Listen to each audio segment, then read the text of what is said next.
आमतौर पे जब स्ट्रोक के मरीज़ हमारे पास आते हैं तो कई बार उनके दिमाग में बहुत सारे सवाल उठ रहे होते हैं, जिसमें से एक बड़ा कॉमन सवाल होता है कि अब हम इस स्ट्रोक का ट्रीटमेंट किस तरीके से करेंगे।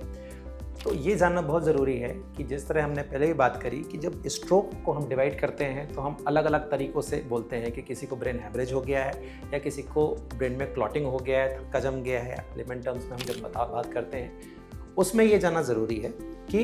इन दोनों स्ट्रोक की कैटेगरी के हिसाब से हमारा ट्रीटमेंट थोड़ा सा डिफरेंशिएट हो जाता है, बदल जाता है।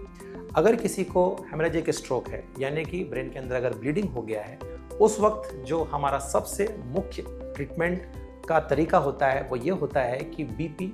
जो कि बहुत इंपॉर्टेंट रिस्क फैक्टर होता है एक हेमरेजिक स्ट्रोक होने का, उसको हम प्रॉपर कंट्रोल में रखें। उसके अलावा सिम्टोमेटिक ट्रीटमेंट जैसे हेमरेजिक स्ट्रोक के साथ ये बहुत कॉमन होता है, लोगों को सर दर्द होना, उल्टी आना, अजीब सी बेख्याली लगना, इन सारे के सिम्टम्स को भी हम मैनेज करते हुए चलते हैं। वहीं पे दूसरा स्ट्रोक जो कि जिसको हम बोलते हैं कि क्लॉट हो जाना या थक्का जम जाना, उसमें जनरली हम एंटीप्लेटलेट्स का सहारा लेते हैं। एंटीप्लेटलेट्स लेमन टर्म्स में अगर मैं फिर बात करूं तो ब्लड को पतला करने वाली दवाई, उसका एक हमको ट्रीटमेंट स्टार्ट करना होता है ताकि क्लॉट जो है, जो थक्का जमा है, उसको आगे बढ़ने से बचे।